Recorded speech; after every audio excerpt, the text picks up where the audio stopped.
आने वाला विधानसभा में क्या लगता है इस बार किस पार्टी से टिकट लेकर के चुनाव लड़िएगा? सब डिपार्टमेंट, चाहे कर्मचारी हो, पदाधिकारी हो, राजनीतिक कार्यकर्ता हो, सबका स्तर में नैतिकता का गिरावट है, नो डाउट। इसको हम एकदम साक्षर स्वीकार करते, लेकिन इसी में अच्छे करने का कोशिश करना। एक जमाना था, अगर पैसा नहीं लेकर काम करते थे ना, उनको लोग बोलता था कि आदमी ईमानदार है, बिना पैसा का काम किया। आज परिभाषा समाज चेंज किया है, कहता है आदमी ईमानदार है, पैसा लिया लेकिन काम कर दिया। इतना समाज भी चेंजिंग हुआ। एक पोलिंग एजेंट के बूथ का पोलिंग एजेंट से लेकर विधानसभा के बीच में जो स्ट्रगल करना पड़ा, एक एक बिंदु पर हम अगर चर्चा करेंगे तो बहुत देरी लगेगा, फिर आपका यूट्यूब को कोई सुन भी नहीं पाएगा, उतना लंबा एक बिंदु रहा।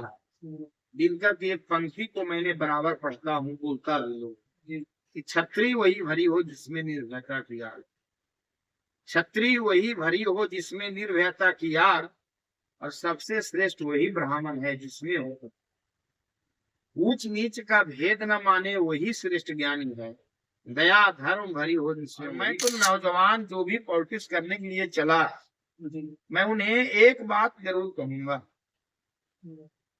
कि आप एक बिंदु को साधने का कोशिश करें। की आवाज 2020। आज हमारी मौजूदगी है नवादा जिला के एक ऐसे नेता, होनहार नेता के पास जिनकी कोई पहचान की मोहताज नहीं है। ये ना जाने कितने चुनाव लड़े हैं, शुरू से लेकर अभी तक कई बार मुखिया रह चुके हैं। अच्छे प्रतिनिधि होने के कारण इनको लोग लगातार मान सम्मान की दृष्टि से देखा जाता है। तो मैं उन्हीं से आज आपको रूबरू कराने आए हैं। इनका नाम क्या है, मैं इन्हीं से जानने की कोशिश करूंगा। सबसे पहले मेरे चैनल में स्वागत है। आपको मैं धन्यवाद देता हूँ, आपने मेरे पास आए। अच्छा, ये बताइए, शुरुआत कर राजनीति से करते हैं। राजनीति में बड़े बड़े को ये दाव कहा जाता है कि राजनीति सबकी बस की बात नहीं होती है, लेकिन एक मध्यम वर्ग फैमिली परिवार से उठते हुए इन्होंने राजनीति में कदम रखे, और कदम भी ऐसा रखा गया कि जिसकी पहचान की मोहताज नहीं। आज बड़े बड़े नेता से लेकर के पॉलिटिकली पावर तक इनकी पकड़ हो चुकी है। तो मैं इन्हीं से जानूंगी कि शुरुआत कर कैसे कैसे किए थे और इस मुकाम तक पहुंचे आखिर कैसे। सर, थोड़ा डिटेल में बताइएगा, इस मुकाम तक पहुंचने में क्या क्या कठिनाइयों का सामना करना पड़ा।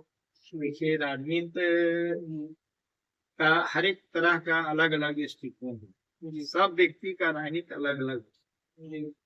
व्यक्तिगत हमसे अगर पूछें तो हम अपने बूथ पर पोलिंग एजेंट भी बैठे, और विधानसभा भी 2 बार लड़ने का मौका मिला, हम लड़े, एक बार मेरी वाइफ। तो ये एक पोलिंग एजेंट के बूथ का पोलिंग एजेंट से लेकर विधानसभा के बीच में जो स्ट्रगल करना पड़ा, तो वो एक एक बिंदु पर हम अगर चर्चा करेंगे तो बहुत देरी लगेगा, फिर आपका यूट्यूब को कोई सुन भी नहीं पाएगा, उतना लंबा हो।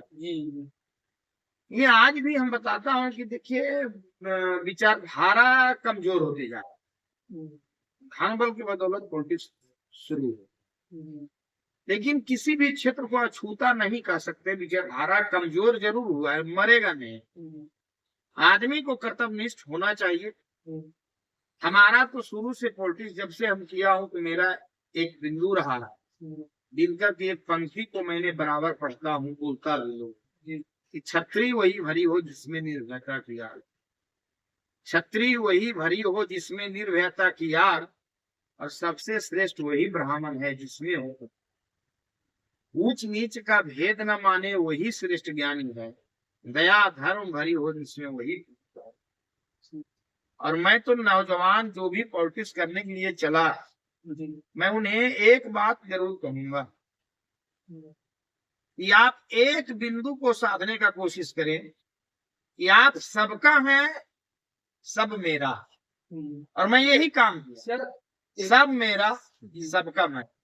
सर, एक इम्पोर्टेंट सवाल, आपने शुरुआत मुखिया से की, मुखिया उससे पहले पोलिंग एजेंट रहे, लेकिन मुखिया से लेकर अभी तक में आपकी लाइफ में चेंजिंग क्या आया सर? क्या बदलाव उस तब से लेकर अब तक बदलाव क्या आया समाज में? जी देखिए, परिवर्तन समाज का नहीं है जी, प्रकृति का नहीं है जी, समाज का नहीं, वो रुकेगा नहीं।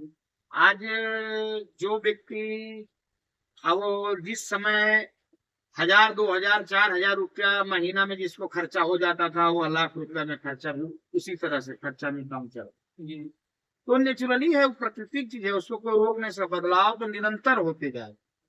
बदलाव हुआ है, आदमी का मोरल गिरा है, हम्म, आदमी का सम्मान भी गिरा है, कार्यकर्ता, राजनीति वाले कार्यकर्ता का इमेज भी गिरा है। ऐसे तो कहिए पूरे वायुमंडलीय प्रदूषित है, एक आदमी पर दोषा करना ठीक नहीं। जी सब डिपार्टमेंट, चाहे कर्मचारी हो, पदाधिकारी हो, राजनीतिक कार्यकर्ता हो, सबका स्तर में नैतिकता का गिरावट है, नो डाउट। जी इसको हम एकदम साक्षर स्वीकार करते हैं। लेकिन इसी में अच्छे करने का कोशिश करना है। एक जमाना था, हमने सुना जी कि लोग अगर पैसा नहीं लेकर काम करते थे ना, जी तो उनको लोग बोलता था कि आदमी ईमानदार है, बिना पैसा का काम किया। जी आज परिभाषा समाज चेंज किया है, जी कहता है आदमी ईमानदार है, पैसा लिया लेकिन काम कर दिया। जी इतना समाज भी चेंजिंग हुआ। जी तो निरंतर चेंज होते रहेगा, जो आज दिख रहे हैं कल नहीं रहेगा। सर, अभी सर जब शुरुआत हुई थी, आप जब स्कूल खत्म किए होंगे, उसके बाद से ऐसा लगा होगा कि कभी राजनीति में कदम रखेंगे और राजनीति में इतना ऊपर उठ जाएंगे कि आज हमारी नाम से हमारी पहचान की मोहताज नहीं हो पाएंगे। राजनीति में हम स्टूडेंट लाइफ से लीडरशिप में, जी और इसका 2-3 कारण है। एक, हम संपन्न किसान का बेटे, जी हमारे पिताजी एक संपन्न किसान, जी और इसके वजह से हमें कभी कोई दिक्कत का सामना करना नहीं पड़ा। परिणाम हुआ कि स्टूडेंट लाइफ में भी बहुत सारे लड़के मेरे साथ दुर्गा पूजा जाना है तो मैं लोगों को खर्चा पानी मिठाई खिलाना, ये सब मेरा काम रहता है। परिणाम है कि लीडरशिप हमारा जेनरेटिक बन गया, और ये निरंतर रहा। फिर पता नहीं चला, तो श्री राम का कृपा होता है, मानव का तो कुछ होता है नहीं। मैन प्रपोजेज और गॉड डिस्पोजेज।